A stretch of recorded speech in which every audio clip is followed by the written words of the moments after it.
Welcome back. I'm Craig Sigel, your anti-practice expert, here talking about your next 5 no-practice strategies. We left off with number 10. Let's go to 11. It is this simple from now on. Once you decide on a club, you want to go all out with it. Pretend that that is the right club. It doesn't matter if it really is or not. The bottom line is it's far more important to be decisive than it is to be right. And here's why. You see, your unconscious mind, your subconscious mind, if you prefer that term, can make adjustments given your intention, your target. It doesn't matter what club you have, is what I'm saying. Dave Pelz did some studies about putters telling him about a target line they had, and it turns out that actually measuring them, watching them with video, they didn't actually hit along their target line. They added to compensate for their mistakes in underestimating breaks. And he came up with this idea, proven that your unconscious mind will make those adjustments. So decide on a club, go all out. No practice strategy number 2. This is one of the longest holes in Washington, longest par 4s. It is about a 470-yard par 4. What you want to do from now on is to change your mindset and your decision making out on the course to eliminating those blow-up holes. Stop going for birdies. You will be amazed at how your scores drop.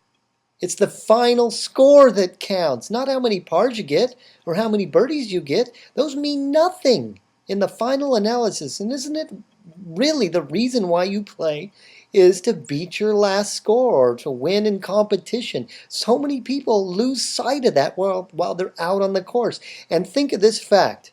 It is 100 times easier to prevent a double or triple than it is to go for a birdie. You're playing the odds. You're being efficient. Put your mind towards that and you will lower your score. No practice strategy number 13. Here we go. After finishing a hole, if no one's waiting, go ahead and keep putting. It is within the rules. I don't consider it practice because you're out there playing. And I would also recommend that you take fresh, new, game-like putts. Don't do those do-overs. The problem with that is you have a tendency to want to focus on your stroke. All right, you've already read the green and you're learning to fix your stroke on there. That's not your problem. Your problem is you want to condition your mind towards reading greens, developing that trust and that feel, and that only happens when you do fresh new putts. When you do a do-over, what are you telling your unconscious mind? What are you telling your body? Well, that there's always going to be a second chance. There's never a second chance when you putt. So don't even bother doing do-overs. No practice strategy number 14. Here we go. Forget that old school teaching to focus on your weaknesses. All you're doing is giving thought energy to your weaknesses, and then you will get more of them.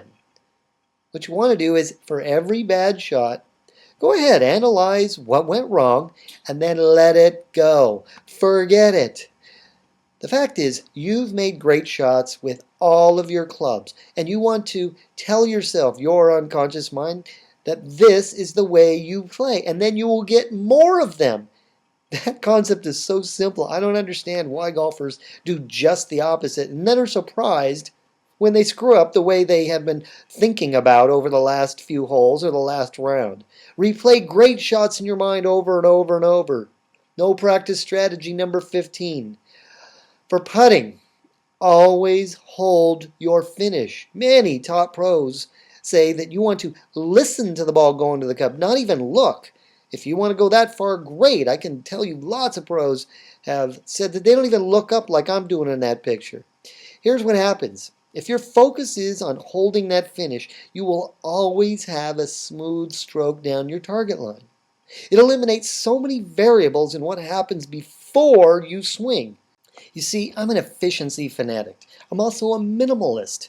It is so much easier to put intention into one singular focus. Our minds are designed to work this way, and we complicate things with all these mechanical movements that we have to remember and concentrate on. No, Just hold your finish on the putting. You will be amazed. And when you get that wire, then move on to the next single thing. But that is at the top of the list. This is what Break 80 without practice is all about. Is it a swing system? No. Is it a mental game process? No. Is it about mechanics and drills? No. It's all of the above.